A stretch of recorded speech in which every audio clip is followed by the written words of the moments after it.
Okay, so good morning, everybody, and welcome to this joint Community Foundation ESRI webinar.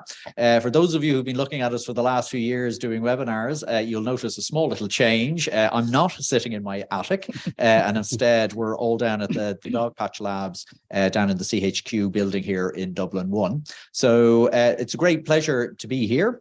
And the topic of today's webinar is poverty, income inequality and living standards in Ireland.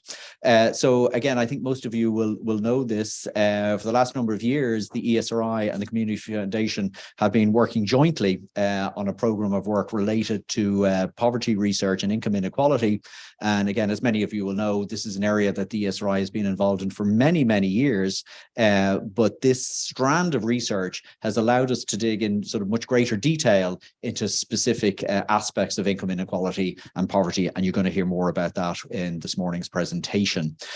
So again, delighted from an ESRI perspective that we've had the opportunity to do this work. Very grateful to the Community Foundation for sponsoring it.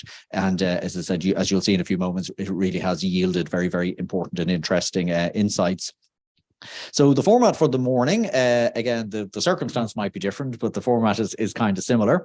So in a moment, I'll call on Denise Charlton, the CEO of the Community Foundation, to say a few words. Then we'll have the authors of the report from the ESRI will give a presentation, go through the findings in a good amount of detail, and then hopefully we'll have some time for questions and answers after that. So you can enter your comments or observations through the chat function, and I'll try and moderate a discussion later on where we'll fill out some of the details. So looking forward to a good and interesting morning, and we'll take about an hour and a half and make sure everybody is back to work or whatever at about 11:30. So with that, it's a great pleasure to introduce Denise Charlton, and looking forward to your remarks, Denise. Thanks, Alan, and thanks everybody for joining us this morning.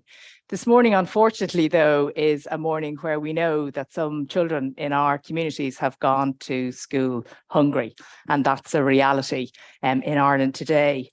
And that's despite the significant progress that has been made in narrowing inequality over the years. It is a reality still, unfortunately, for many households. The second Poverty, Income Inequality and Living Standards reports by the ESRI in partnership with ourselves at Community Foundation for Ireland, it acknowledges and rightly acknowledges the fact that income poverty levels have significantly declined, so that interventions over 30 decades have had an impact. But however, this morning we're focusing on areas where there hasn't been an impact. And despite this progress, that there are still significant numbers of people who are not feeling the benefits and the efforts to balance their household budgets.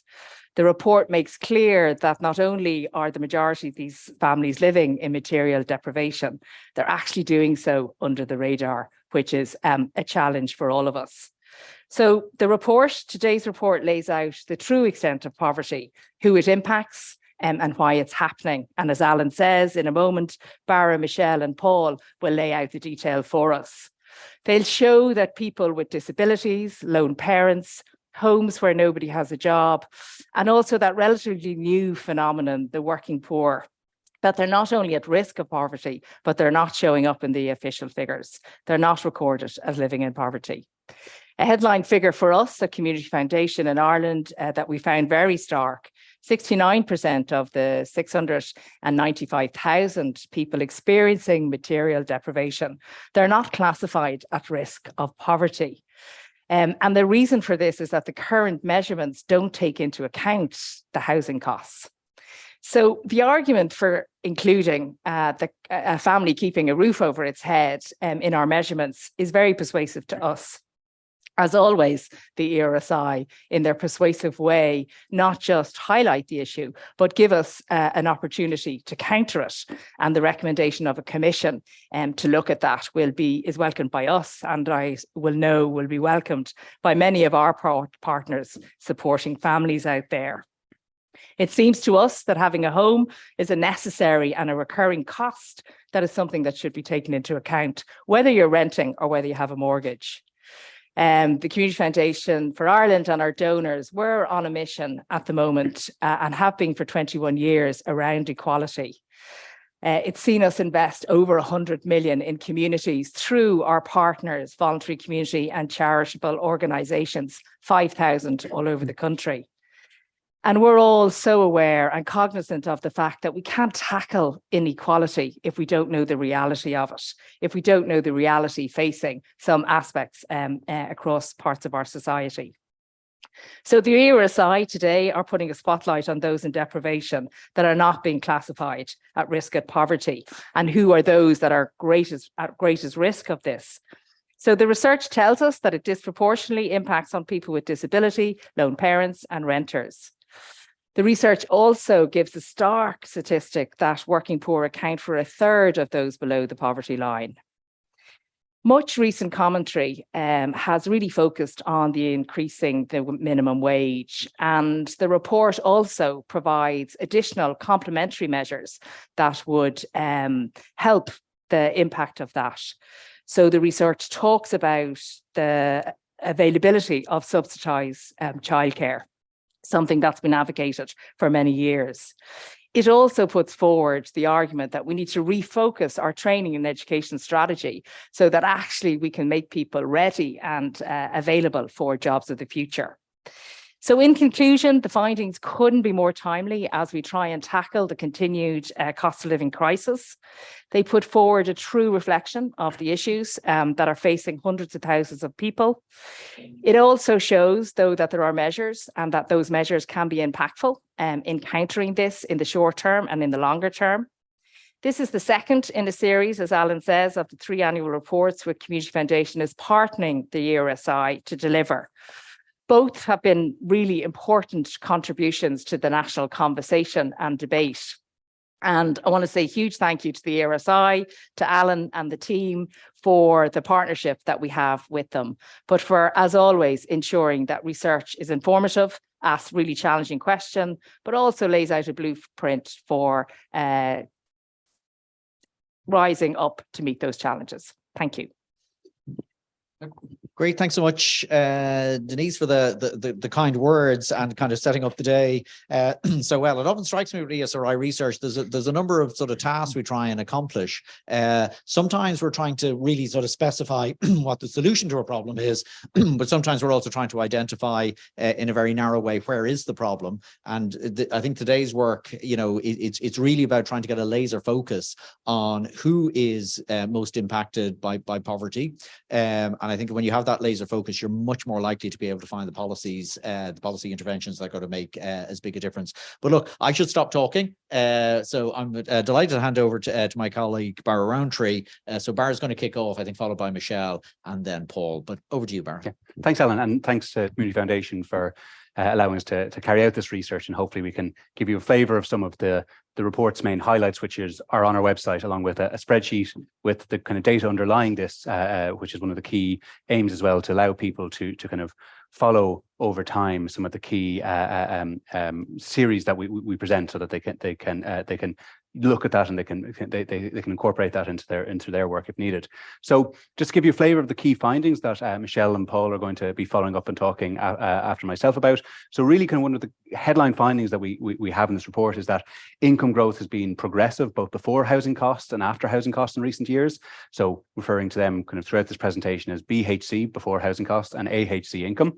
And the reason for that really is that we have seen the incomes at the bottom rise by more than at the middle and the top, and that's kind of been driving this over the past few years. But what we actually see then as a result of this is that BHC and AHC income inequality measures are both at new record lows, and so that's something which is quite striking. So we've shown in previous work that income inequality, as measured by your after-tax and welfare income, that those measures of inequality have been falling over recent years and were at a low in 2019. That's fallen further now, and we see that actually is true also in terms of after housing cost income. That's kind of maybe perhaps a little bit of a surprising result, and we'll go into it in more. And it's largely driven by patterns of housing tenure and also declines in mortgage interest rates. So we'll say a bit more about that later on. What Michelle and Paul are going to talk to you about then in the latter bit of this presentation is really that we've also seen rates of before housing cost and after housing cost poverty rates fall. But while they have fallen, they're still persistently high for some key groups. Lone parents, supported renters and those in jobless households are some of the group that Michelle is going to talk to you about.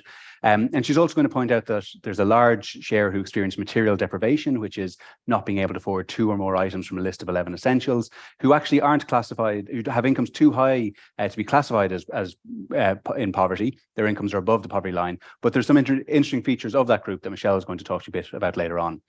Finally, Paul's going to present some analysis of in-work poverty. And one of the key implications there is going to be that actually lifting the minimum wage is going to have limited impacts on poverty overall, although there are important reasons that one might want to increase minimum wage. But as a poverty anti-poverty tool, Paul's going to also talk a bit about some of the other approaches that we might focus on there and why that is the case.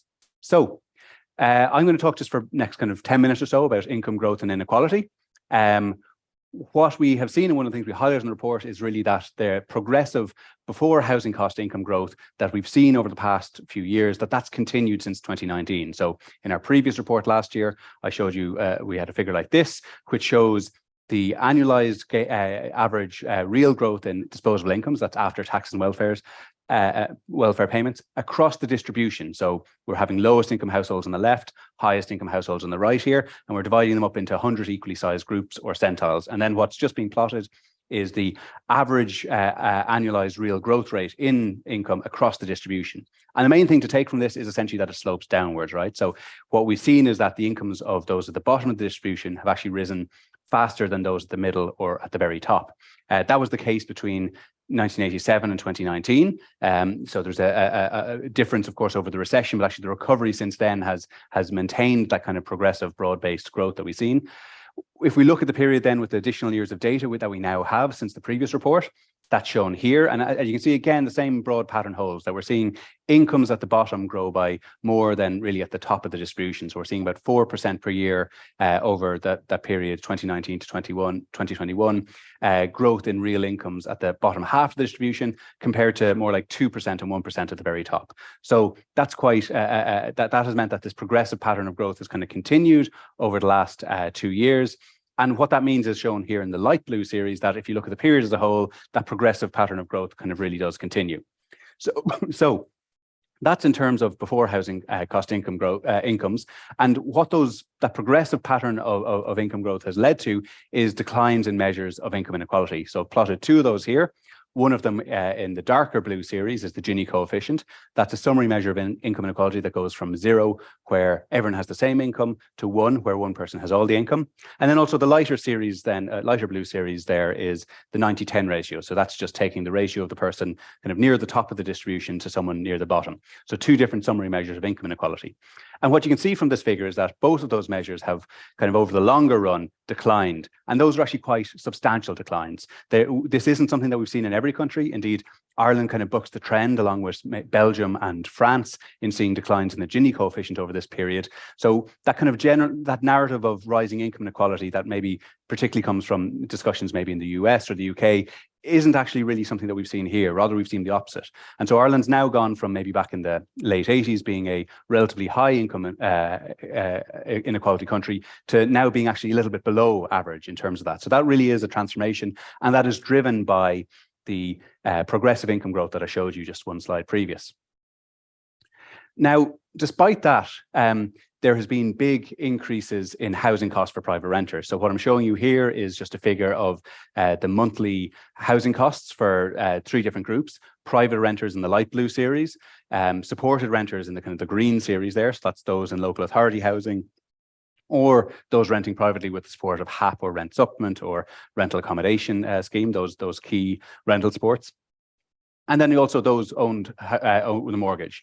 And so what you can see here in terms of this measure of the monthly housing costs on average across these groups is that we have this measure from 2007, so we have it over a shorter period, but we can follow those groups over time. And what we can see is that initially, during those kind of initial years of the financial crisis, housing costs rose for those mortgage holders, and that was because of some increases in interest rates at the time, not because necessarily the ECB's actions, but because of banks' costs and the risks that they were facing. But what you saw initially was a fall in private rents, kind of in those initial years of the crisis. But since 2012, what we've seen is rents almost double over that time. So that's shown there for private renters in the light blue series. So we've seen average rents go from about €600 a month in 2012 to about 1,100 in 2021. For supported renters, those in local authority housing, so the level of rent is lower. But also there's been a bit of an increase, but nothing like that for private renters. And part of that probably reflects compositional changes in that group, because we've had kind of a shift away from local authority housing towards more indirectly provided supported rental accommodation. So that's kind of contributed to a bit of the rise we see there. But the key thing that this kind of raises is, do the progressive patterns of income growth that I've showed you in terms of before housing costs income growth and declining income inequality, does that hold when we account for these changes in housing costs? Because as you can see on this figure, these increases in housing costs have led to a real decline in housing affordability for private renters in particular. So what I'm going to plot here is across the income distribution, so dividing this time the population into 5 equally sized groups or quintiles. I'm going to plot the median housing cost to income ratio. So that's just the ratio of the of housing costs over a disposable net of tax and welfare income for 3 different groups. Again, our owners with mortgages, our supported renters, and our private renters. And we're not looking at owners without mortgage, because again, their housing costs are effectively zero. They bought off their house, and while they might have some maintenance costs, we don't have information on those. So what you can see is that back in 2007, the average median housing cost income ratios for those with a mortgage were very low right across the distribution. You're talking about 5% there, right across the distribution, shown by these little triangles. We can see that for supported renters, it was a bit higher. So supported renters tended to pay a bit more of their income in terms of their rents, again, to local authorities and primarily.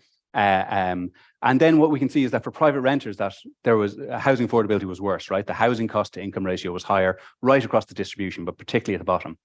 So those figures are for 2007. If we now move to 2020-21, what you're going to see is that for mortgage holders, there's been very little change, right? The housing cost to income ratios are effectively unchanged right across the distribution.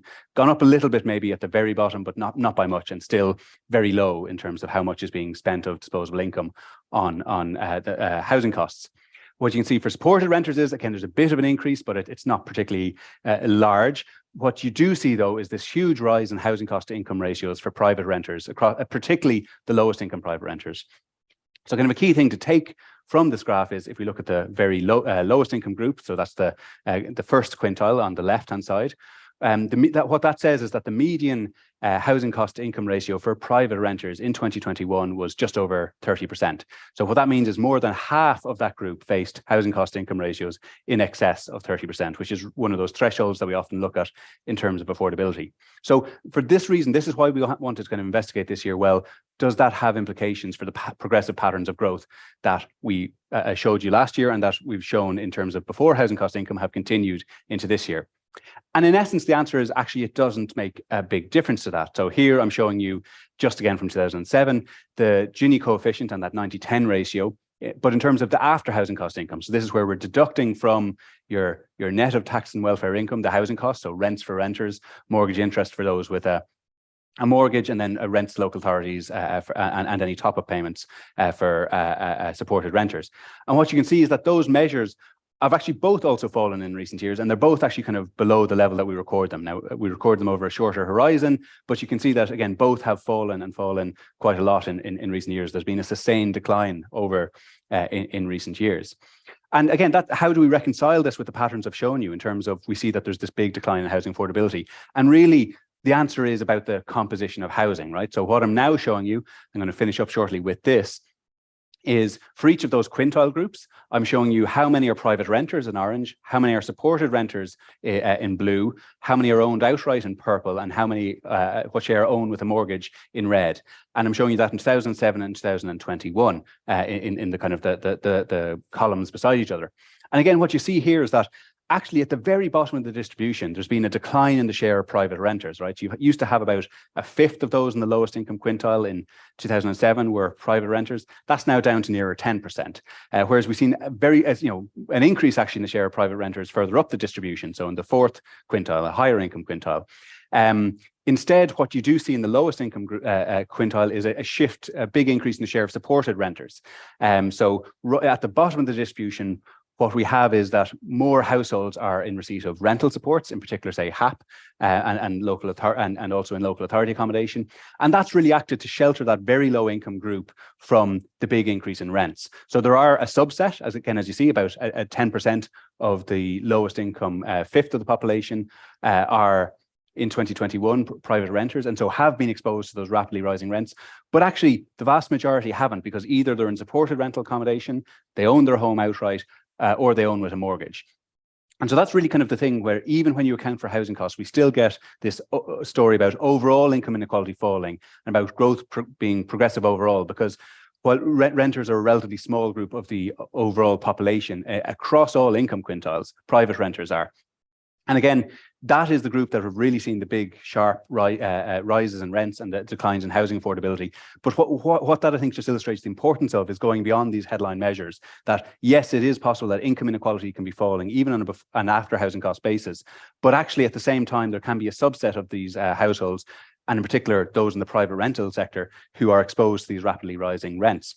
So in terms of conclusions of income growth and inequality, so income growth has been strong and progressive over recent years, leaving both before housing cost and after housing cost income inequality at new recorded lows. This perhaps surprising result is largely driven by patterns of housing tenure, but also then for those who are homeowners, what we have seen until recently is a decline in mortgage interest rates. If you look at central bank statistics on this, it's not just the new mortgages that are being issued, but we can see across the stock of mortgages that are out there, mortgage interest rates have been declining steadily. That, with recent announcements by the ECB, is actually likely to change. So I think there is a real question that those patterns that we've seen in recent years aren't necessarily likely to hold into the future. But it's kind of one of the things that help us explain these trends that we've seen in terms of that broad-based growth and why that holds, even in terms of after housing cost income. In terms of the housing affordability challenge, it's very clear, I think, that this is really the case for private renters. In terms of addressing that in the longer run, that ultimately, as colleagues at the ESRI have pointed out for many, many years, is going to require a lot more supply for a sustained period of time. But until that's achieved, and then despite the very large costs that are involved, it does mean that supports like housing assistance payment will continue to play a key role. So we've had research out earlier this year, which has really highlighted the important role that these rental supports play in terms of limiting the housing costs for some very low income households. But also really those we've seen there's been a big increase in the share of low income households getting those payments. So, until we do achieve that a big increase in supply that's needed in terms of housing and bring down the costs of housing, supports like housing assistance payment are going to continue to play a key role. And so what that means is really that we're going to need, I suppose, more regular review of the income and rent limits that govern those schemes if we want to avoid the exposure of more households to unaffordable housing costs. So again, these are the key things that determine how much in housing assistance payment, for example, one can get, is determined by the rent limits. Those haven't been increased since 2017, at a time when we've seen rents really have been rising sharply. And so what that means is that we're getting into a situation where more households who are in receipt of those supported those rental supports are facing increasing likelihood of having to make top-up payments to their landlords. So there really is a need for more regular review of these things, just given the scale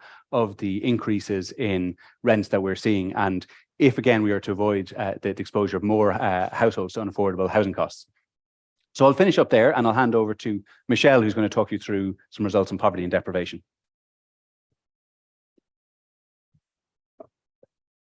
So thanks very much, Barra. I'm going to talk through some of the main findings from the poverty and deprivation chapter. So firstly, we're just going to take a look at the at-risk of poverty rate before housing costs, which is those who fall underneath 60% of the median equivalized disposable income. And what we see is that over the late 2010s is that income poverty has been declining, with the exception of a slight uptick in 2020, which was then reversed in 2021, leaving income poverty rates at its lowest recorded level. I now place the at-risk of poverty rate after housing costs on the slide. How we calculate this is we deduct rent and mortgage interest from incomes and recalculate 60% of the median income, with those whose households fall underneath this threshold considered to be at risk of poverty after housing costs. And what we see is a similar trend, again, with at risk of poverty rates declining in the latter half of the 2010s, with an uptick in 2020. But unlike for the at risk of poverty rate before housing costs, this increase was not fully reversed in 2021. And there are also a sizable amount of people more at risk of poverty after we account for housing costs. For example, in 2021, there were 625,000 people at risk of poverty before housing costs, and there were 785,000 people at risk of poverty after we adjusted incomes for housing costs. This amounts to an additional 160,000 people at risk of poverty once we deduct housing costs from disposable incomes. So similar groups tend to have high poverty rates both before and after adjusting for housing costs. And one of these groups with higher at risk of poverty rates are renters. And what we see here plotted in the green series is the at risk of poverty rate for private renters, and in the purple series for supported renters, which are plotted alongside the at risk of poverty rate after housing costs for the population on average. And what we notice is this graph is much more zoomed out than the previous graph. And this is because these groups have higher at risk of poverty rates than the population average. And what we notice is very high at risk of poverty rate for supported renters. However, this is primarily due to the low incomes of this group rather than high housing costs, as Barra has just discussed. And here I introduce the at-risk of poverty rate for outright homeowners and owners with a mortgage. And what we see is their at-risk of poverty rates are below the population average. And this is most likely due to homeowners not having any housing costs in their analysis, and homeowners with a mortgage having historically low mortgage interest rates over the last few years. And there are also other groups that face particularly high rates of poverty. These include lone parent households, which is likely due to the high rates of unemployment for this group relative to EU countries, and also higher exposure to the private rental sector. We also see that households with no one in employment face very high rates of poverty. And we see that people with disabilities also face high rates of poverty. This was higher before the Great Recession. However, what we've seen was the at-risk of poverty rate for households with a disability was similar to the population average during the Great Recession. This is likely due to the lack of attachment people with disabilities in Ireland have to the labour force, which means that during the Great Recession, households not affected by a disability were more affected by job losses than households that were affected by a disability, which made their median incomes of the two groups look more similar. However, what we see is that after the Great Recession, the at-risk of poverty rates have been higher for households affected by a disability, but notably not as high as for lone parent households and households with no one in employment, although I'll return to talk about households affected by a disability again. So here I've zoomed back in a little so that we can see the material deprivation rate. And what we see is the material deprivation rate increased over the Great Recession, but has since decreased with rates similar to that of the at-risk of poverty rate after housing costs from about 2016 onwards. But what's interesting about the material deprivation rate and the at-risk of poverty rate is sometimes they pick up on different groups of people, depending on the cost of living that these groups face.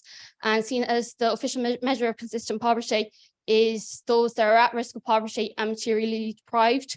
If we look at those that are materially deprived, but not at risk of poverty, we'll get maybe a further insight into low living standards in Ireland.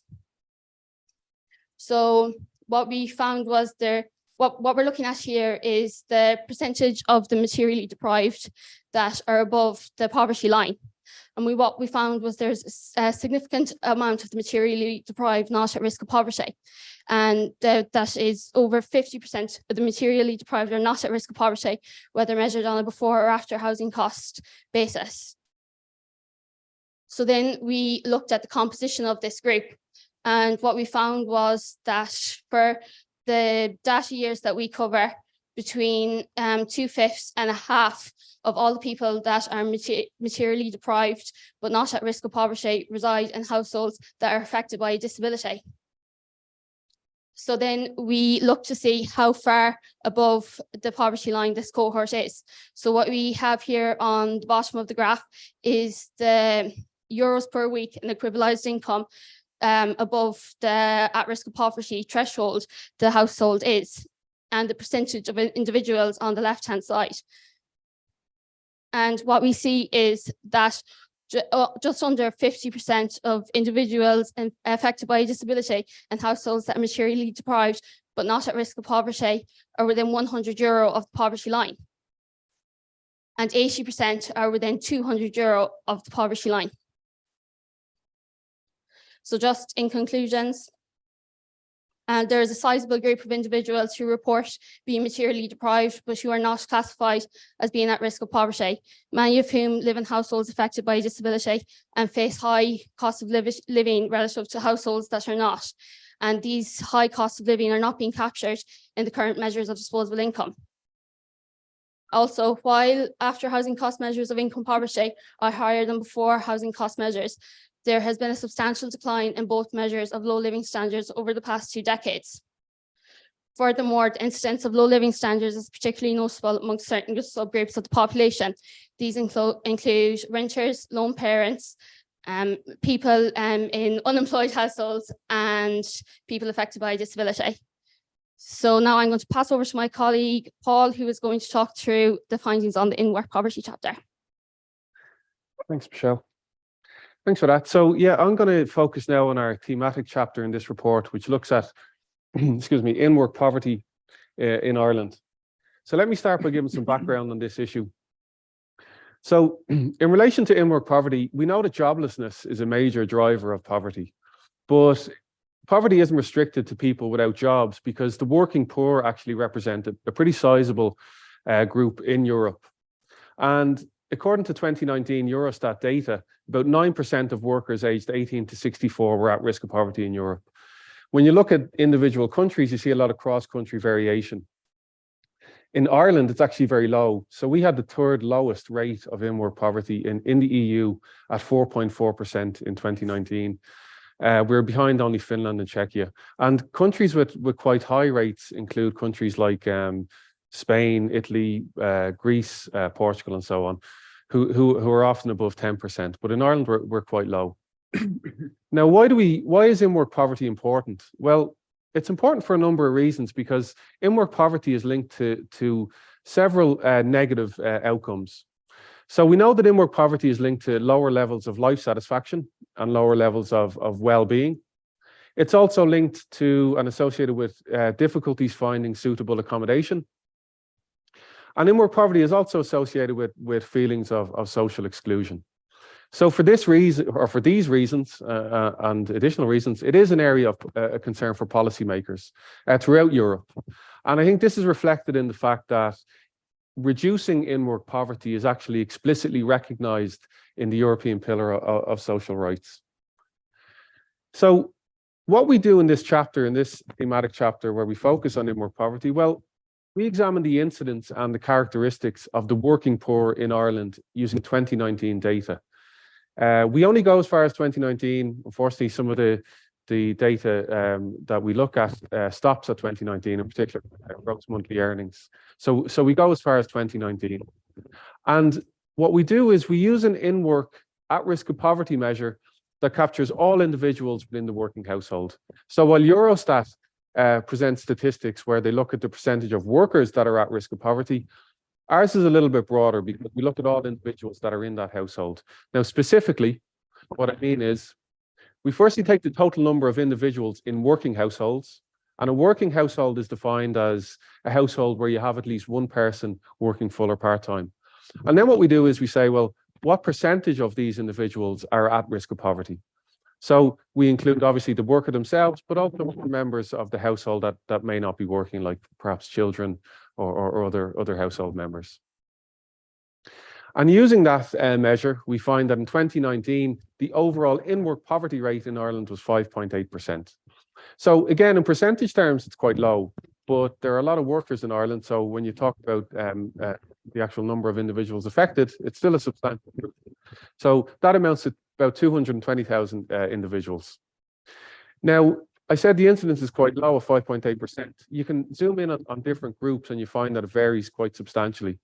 So if we look at, for example, working households, working supported renter households, for example, 16.5% of individuals in these households are, in these working households are at risk of poverty.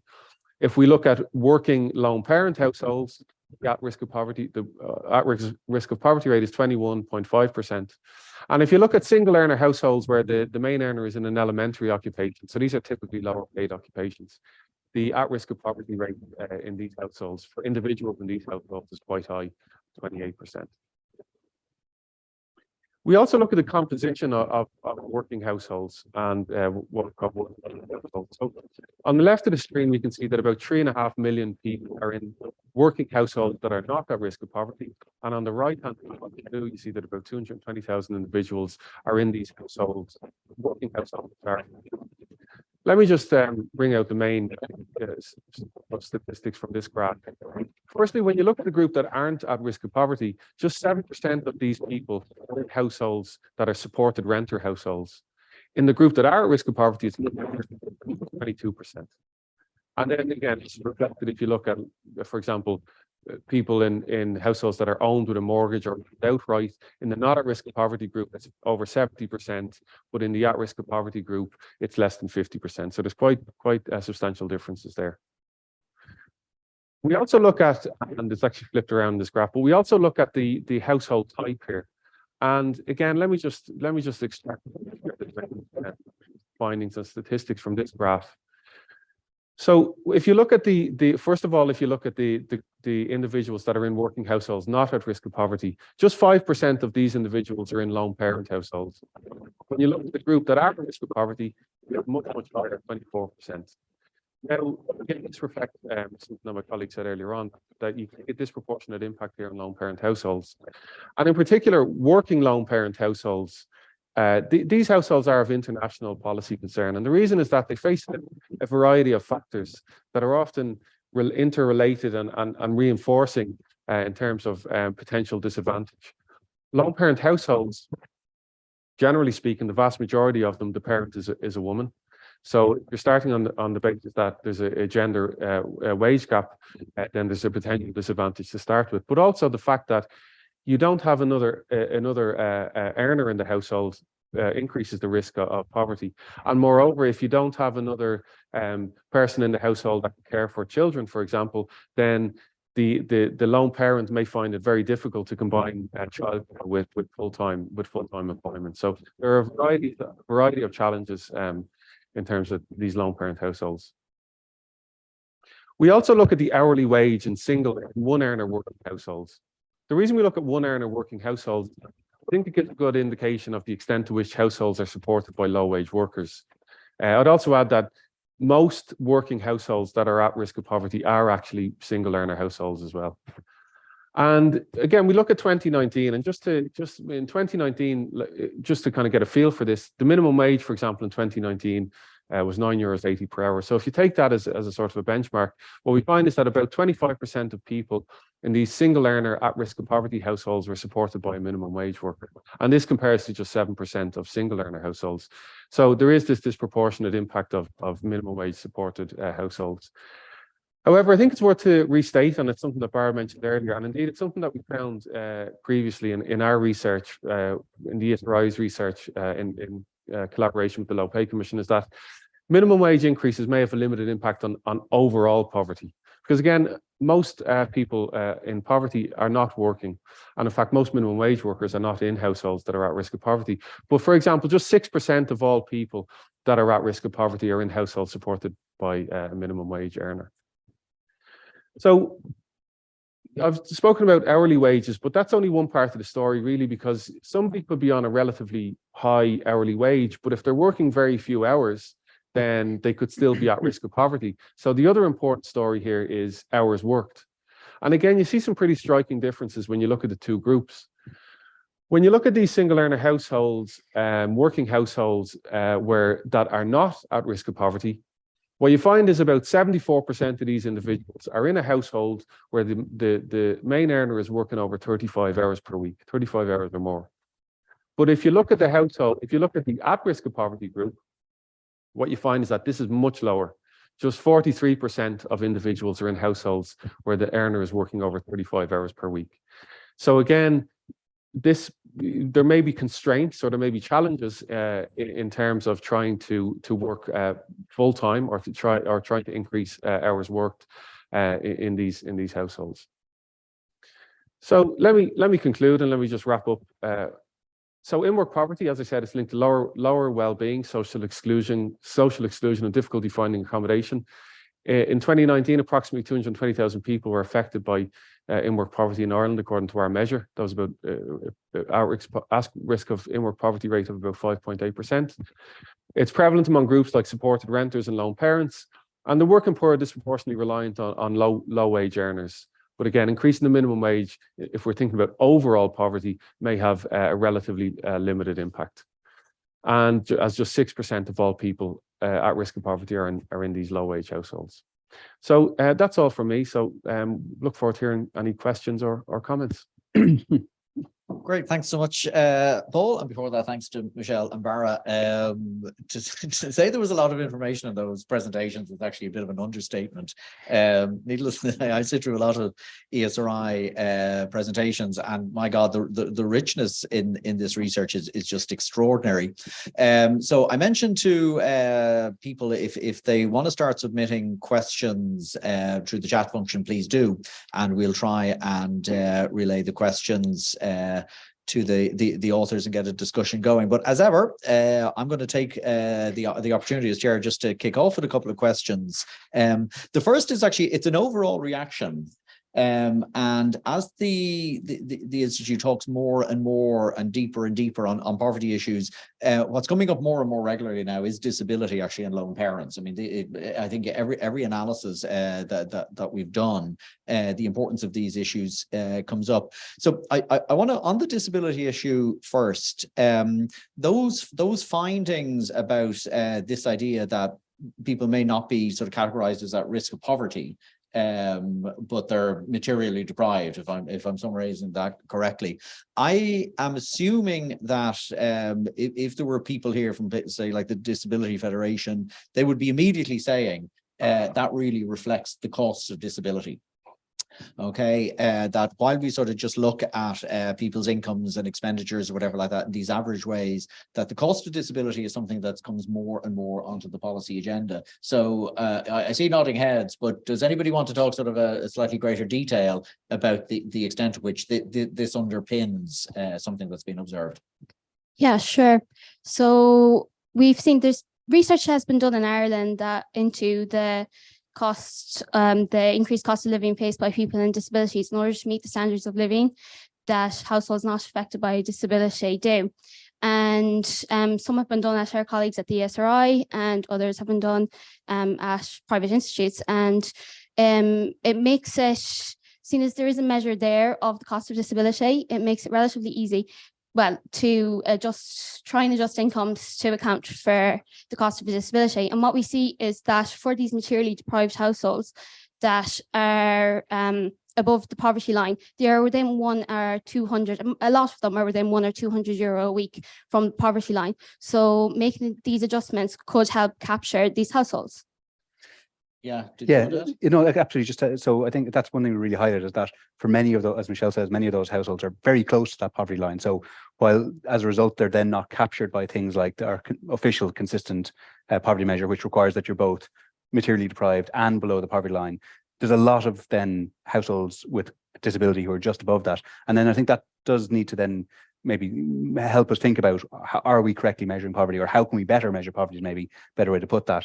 And in doing that, you might want to account for things like the cost of disability, but then also, as we show, kind of the accounting for the cost of housing kind of might be quite important. And there's some other unavoidable or inescapable costs that you might think. And so it's probably worthwhile that we start thinking about how we do that, because it's not necessarily clear what the best way forward on that is, whether it's to, whether you can actually just deduct some cost for each of these households, or whether you want to do that in a different way by adjusting income in terms of how we talk about it, equivalizing it differently. So I think there's a real thing there. One of the things we point to in the report is maybe that this might be a nice opportunity to sit back and have a think, like there's exercises being done elsewhere by the Social Metrics Commission in the UK for thinking about, well, what's the definition of poverty that we kind of really want to move towards into the future. Yeah.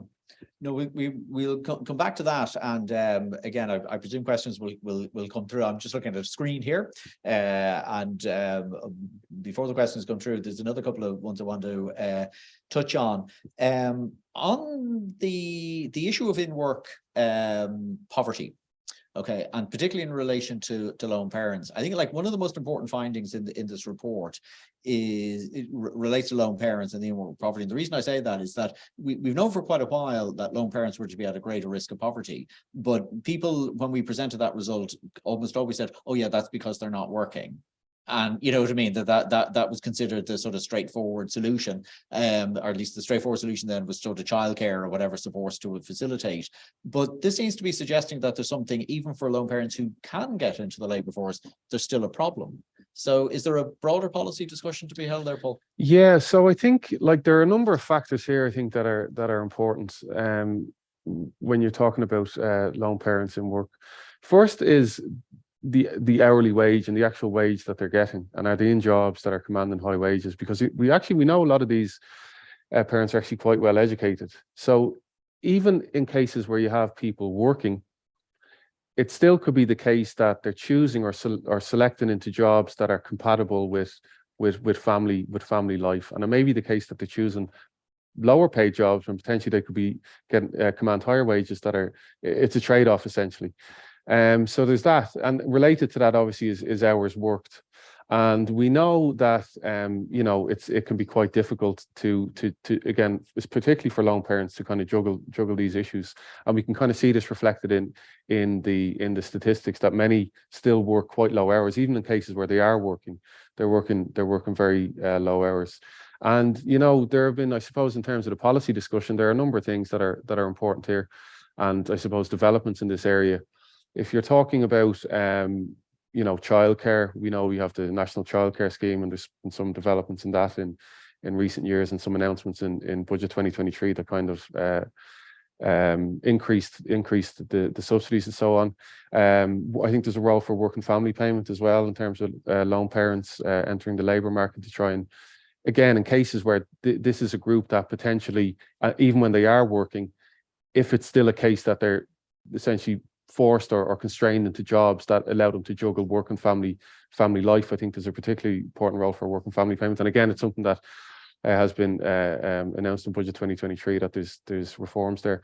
It's interesting to look again at education as well, because as I said, like a lot of these households that are at risk of poverty and working contain somebody that with a third level degree.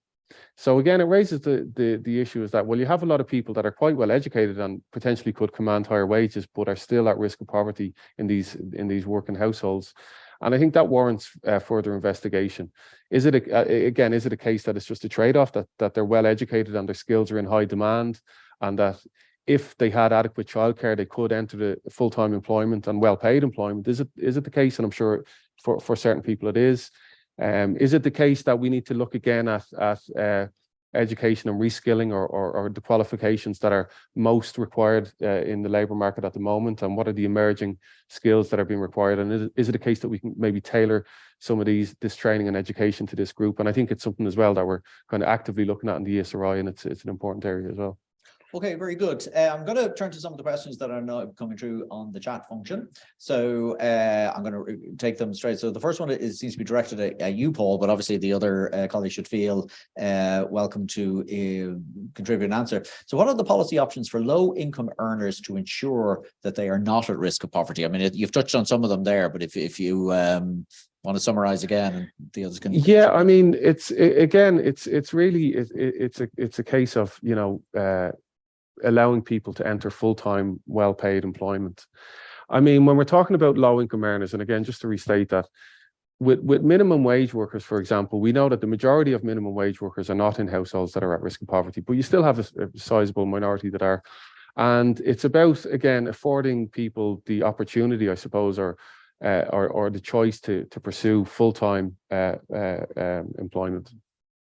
Yeah, and just to maybe add in onto that. So one aspect that maybe we kind of know is related to this is that you don't get much progression in part-time jobs. So that we know that, you know, if you're going to a part-time job that's maybe kind of not particularly well paid in hourly terms, maybe not at the minimum wage, but a bit above, that you don't tend to see that much progression if you're working at that part-time. And obviously people are choosing to work part-time, not, you know, sometimes because of constrained choice, sometimes it might be the only thing they have an option, sometimes it's to you know, combine with childcare commitments. And so I think thinking about the ways in which, if we want to see people's earnings kind of grow, if we want to see them kind of progress in that sense, it's thinking about things like childcare, which might allow them to work more if that's one of the things that's constraining. But it's also then looking at aspects of the welfare system, maybe, which encourage people to work maybe kind of lower, you know, more, you know, the working families payment with its 19 hours a week kind of threshold encourages people to work kind of in that kind of, you know, low 20s. And I think maybe there's a case for asking, well, is that doing what we wanted to do, or should we be kind of thinking about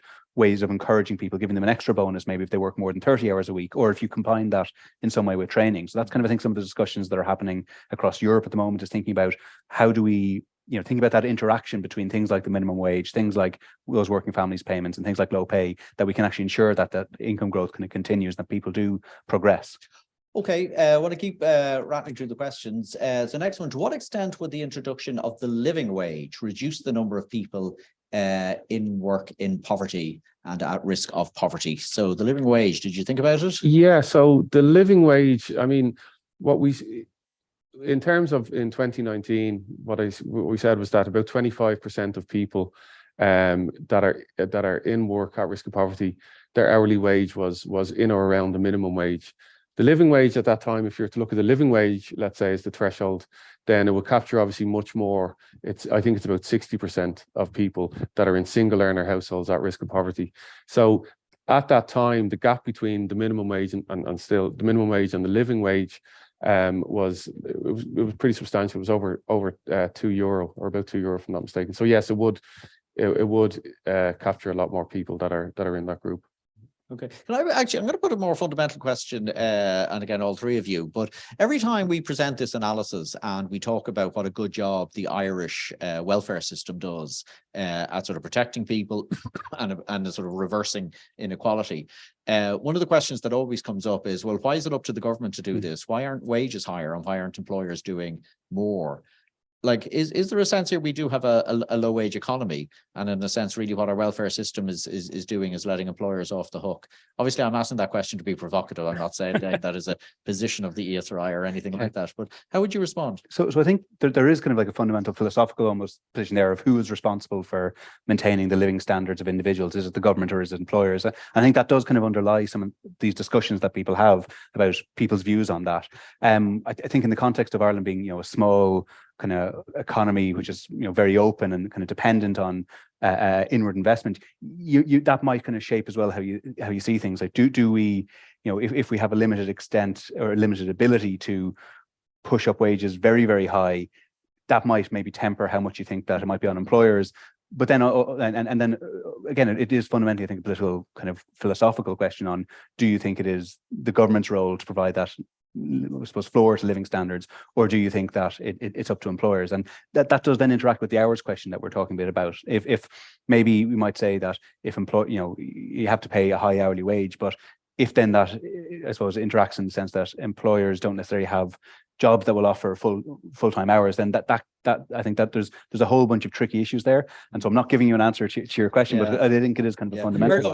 Go on, Paul. So I mean, what you said basically points to the fundamental. I didn't say anything. Yeah, the question that you asked, I suppose, kind of points to the fundamental advantage, or what you want to achieve when you have a minimum wage. Because the idea of a minimum wage is to sort of redress, let's say, an imbalance in bargaining power between employers and employees, to ensure that people get paid fairly.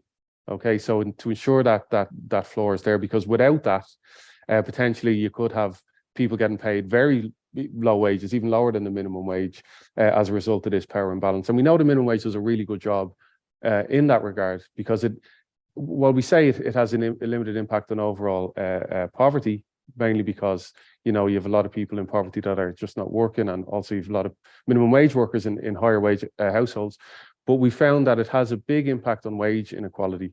So without that minimum wage, without that imposed wage floor, then things would look worse in terms of wage inequality. So I think it's really important to have that wage floor there to kind of address that power imbalance between employers and employees. Okay, I'm going to move on to the next question. This is probably directed at you, Barra. So let's read through it, so folks at home get this. So could you unpack the situation for supported renters a little? Okay, and there's more to the question than that.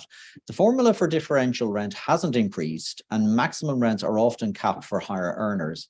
So is it the case that rising housing costs among this group are concentrated among HAP and the RAS households? So a lot going on there. A lot going on there, and I suppose this is something kind of, it's a really important aspect of our welfare system that, again, actually we did a bit more research on earlier this year with our colleagues Rachel Slaymaker and Michael Doolan, and kind of what we looked at in terms of if you're in local authority accommodation, and now also you get housing assistance payment or rental accommodation scheme, the RAS payment, the amount that you pay in rent is determined by your income, and it's determined by your income in a way which is set out differently in each local authority. So the contribution you make to your local authority is called differential rents.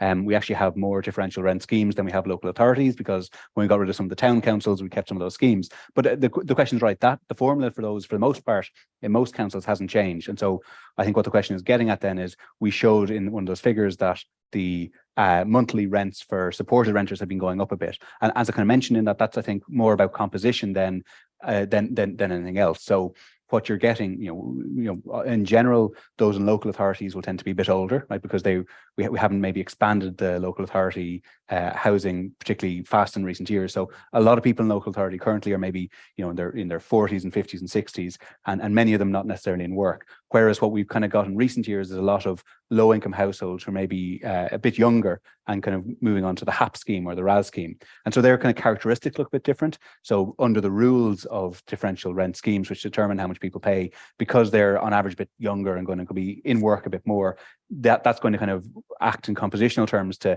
increase the supported rent. So it's not necessarily that, it's not for local authority renters have been seeing their rents go up. They do see them go up if their circumstances improve because they're linked to their income, but it's really about the changing composition and mix of that group.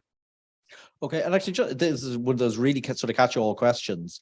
But from your slides, okay, and when you were explaining the surprising result that even when you account for housing costs, inequality in Ireland seems to have declined, is part of the explanation here that the housing support payments have actually been really successful? This has been a really good policy outcome. Yeah, well, so yes, in the sense of income. So it's really, I think it's meant that after housing cost incomes have continued to grow and can have continued to grow in quite a progressive way, because a lot of those households at the very bottom of the distribution have been kind of sheltered from the price pressures in the private rental sector. Now, many of them have still been, people in receipt of HAP, I'm sure, still are exposed to kind of the insecurity of tenure of that, and so that's important to kind of state as well. But yeah, that's really what's going on, that the very lowest income groups, more of them are in supported accommodation, rental accommodation than private, and so they've been kind of sheltered from those rising rents, whereas it's kind of scattered across the distribution of income or private renters, and that's what kind of really kind of driving that's why we still get that progressive pattern of growth. That's why we still get the falling income inequality.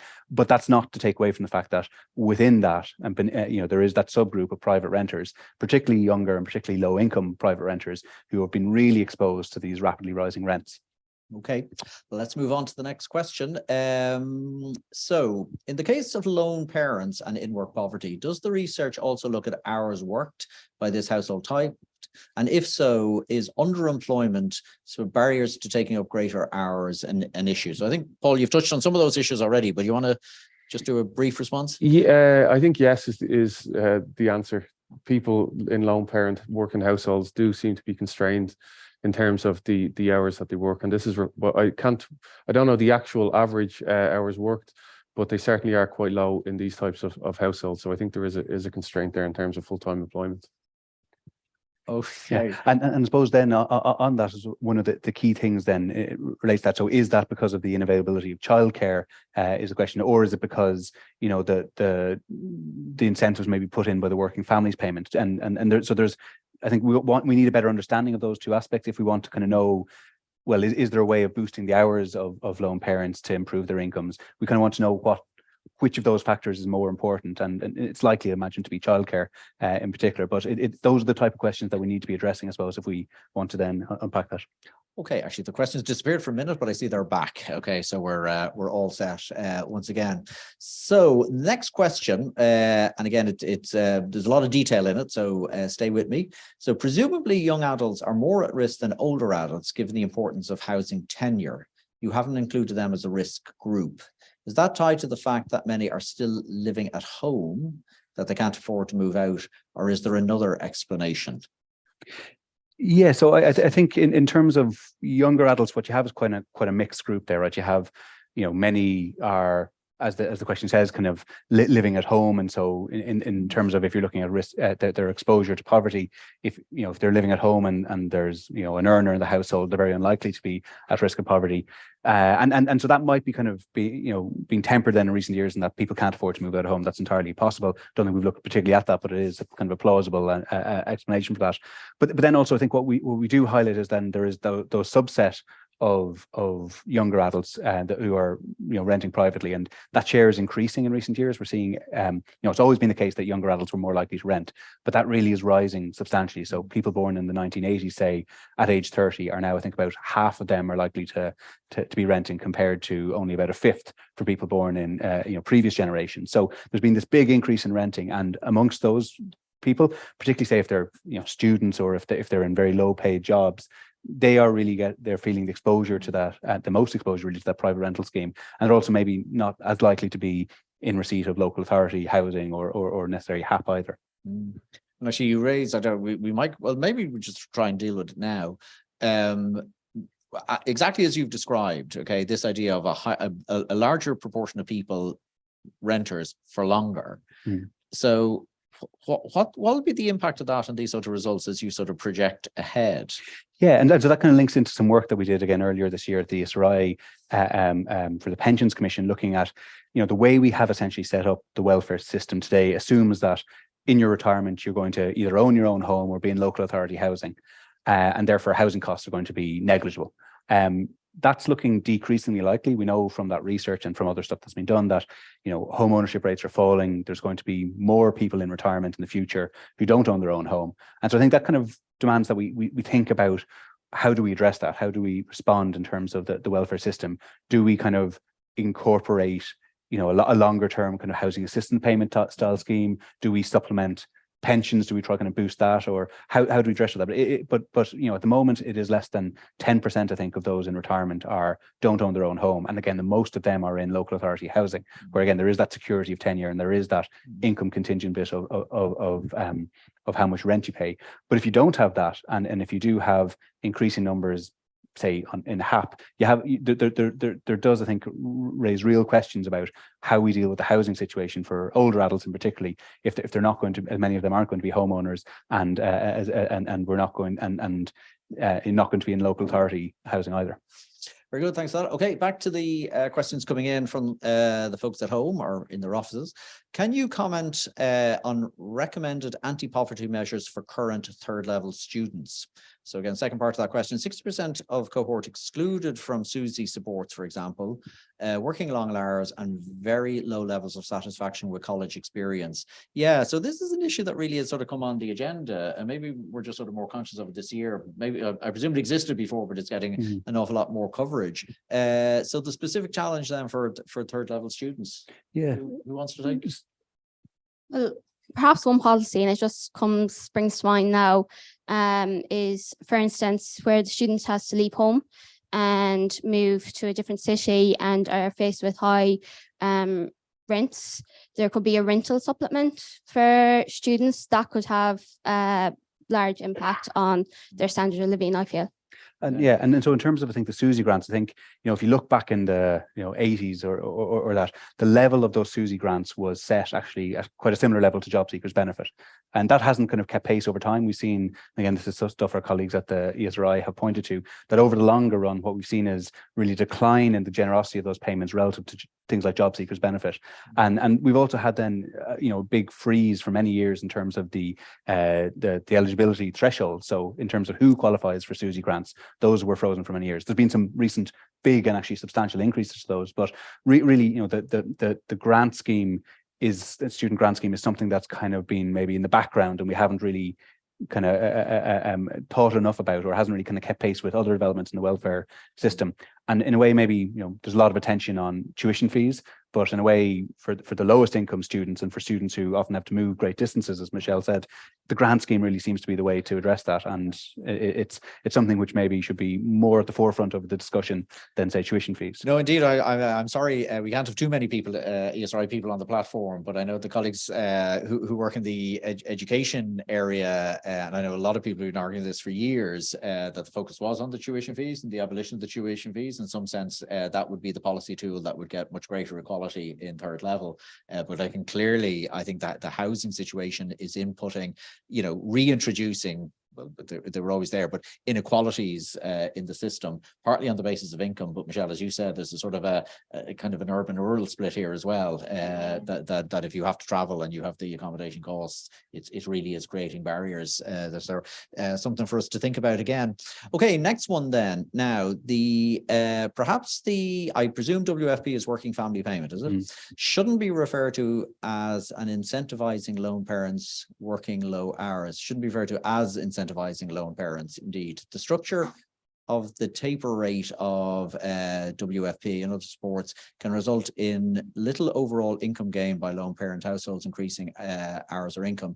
The solution may be to review the taper rate supports. So more a comment than a question, but I don't know if any of you want to pick it up. Yeah, so but I think that's exactly right. So when we talk about it incentivizing low hours, we should maybe better phrase it as discouraging higher hours, because of precisely the things the questioner mentioned, that the taper rate. So if you're on working families payment and you increase your income, you lose 60% of that additional earnings on the taper rate. So there's quite a high taper rate. There's lots of discussion of marginal income tax rates, say, but actually it's in terms of the welfare system that often some of the highest marginal tax rates exist. And so there are, I think, good questions about how working families payment should be structured. But again, I think it requires maybe a more fundamental question about what do we want to be achieving with working families payment? Do we want to be encouraging people to work part-time jobs, or is it that we want to encourage some combination, or full-time jobs instead, or is it that we want some combination of kind of part-time jobs plus training, or plus vocational education, those are the kind of questions I think we need to be answering. And then from that, I think, flows the how should the payment be designed and structured. But absolutely, I think that question is right in that it's really that the system discourages people from working much more hours, and that's the kind of thing we should be looking at. Okay, another question. Does the research look into the differences between households with people with disabilities who are just above the poverty line compared to those who are just below it? So I suppose that's that sort of question about what, the differences across these households. So was it possible to look at it, or? No, we haven't looked at that in a great amount of detail, but the households where people are materially deprived and affected by a disability that are above the poverty line tend to be quite close to the poverty line. So that's something worth looking into. Yeah, so it actually suggests that they're probably more similar then in many ways, even though this arbitrary cutoff point or whatever like that is suggesting degrees of difficulty across these households that isn't actually there. And again, I remember many years ago ESRI work looking at not just the incidence of poverty, but the depth of poverty. So not just asking how far were you above the line, but again, how far were you below the line? And again, another one of these exercises that leads to very, very different questions. Just another question for me. Okay, so obviously this work has focused on housing, or at least part of this work is focused on adjusting income measures for housing. But should something similar be done for childcare? And I say that partly on the motivation that, a lot of people sort of say it's like a second mortgage. Yeah. So for a lot of people, this is really a substantial part of the household budget. So I think that's one of those questions that we kind of raise in the sense of what are those other kind of inescapable costs that we should be accounting for? And so if you've got someone who's working full time and they have kids, in a way, childcare is to some extent inescapable and unavoidable. And so in the same way that you might think about actually you want to deduct something for housing costs because that's a necessity and you kind of want there's a similar argument for doing something in terms of childcare, at least for those where a parent is kind of in work or working full time. How exactly you go about it, I think, is a tricky question. And that's again why, back to one of our suggestions in the report, is that actually maybe it is time to take kind of a broader look at how we measure poverty and are we measuring what we want to measure? But precisely to think about these type of questions of, well, how should we account for childcare costs? How should we account for housing costs? How should we account for the fact that people with disabilities clearly have a higher cost of living? And the way in which you do that is going to be important as well as just doing it. And so that's the kind of questions we've been kind of exploring and trying to point to in this research, and hopefully something we'll be able to kind of come back to in future years, either as part of this research or part of the broader ESRI research agenda. Okay, I'm conscious you've been talking for quite a while. I think the presentation started a little bit, or at least the question and answer a little bit earlier. So we've been chatting now for quite a while, and I don't want to exhaust you. So I'd like to bring things to a close, but what I might do is the following. Okay, and I hate when people do this actually, but I'm going to do it anyway. But I'm going to ask the three of you. Okay, maybe starting with you, Paul, is to just reflect on the sort of the most significant finding in your section and the implied policy response. Okay, so a two-part question. So do you want to kick off with that? Yeah, I think the most significant finding is that, well, when we're talking about in-work at risk of poverty, we talk about the percentage and it's quite low, but I think it's important to note that it can still affect quite a large number of individuals. And we need to focus the attention on the groups where this rate is particularly high. And again, just to repeat what we said, these groups include groups like lone parents, like single earner households that are in low paid occupations and so on. So in terms of targeting this group, or in terms of targeting in-work poverty, and again, just to repeat on what we said earlier, I think it needs a range of policies. I think we're already doing some of it in a sense that, we have a minimum wage and the government are committed to moving the minimum wage to a living wage. And in a sense, that raises the wage floor and allows for low paid workers to get a higher wage. That's one part of it. And again, to touch on issues that we've already mentioned, that is only one component, because the other component is hours worked. And it's a case that if you have somebody that's highly educated, that could command good wages in a good job and work full time, I think policy needs to be in place to ensure that can happen. And again, this relates to areas such as adequate and quality childcare provision that's quite affordable. And then just the third component is that we need to be conscious of the change in labor market and what's required, what emerging skills. We're kind of in a period now of technological change, and certain skills are becoming more and more in demand. So I think it's about trying to make sure that we're linking these skills and we're upskilling and training people in areas that are really in high demand in terms of skills. Very good. Thanks for that, Paul. Michelle?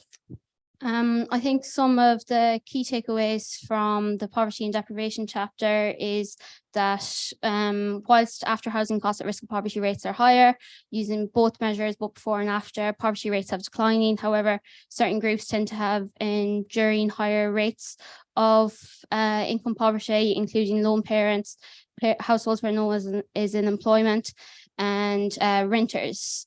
And also, again, just to reiterate what's already been said, thinking about ways of incorporating inescapable costs into the current measures of poverty will be one of the main policy implications. Very good, thanks. And Barra? Yeah, I think it just comes back to for me, the big thing in terms of the housing story. So just seeing those rents almost double since 2012 is just a really kind of striking finding. And again, what's different here with the kind of measures that we hear every few months from the RTB is that looks only new rental contracts entered into and registered with the RTB, whereas here we're looking across all renters. And what that really showing is just how widespread the increases in rents have been.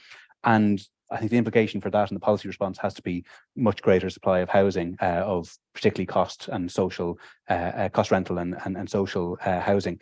But then related to that, and HAP gets kind of knocked quite a bit in terms of it being, it's a very expensive scheme.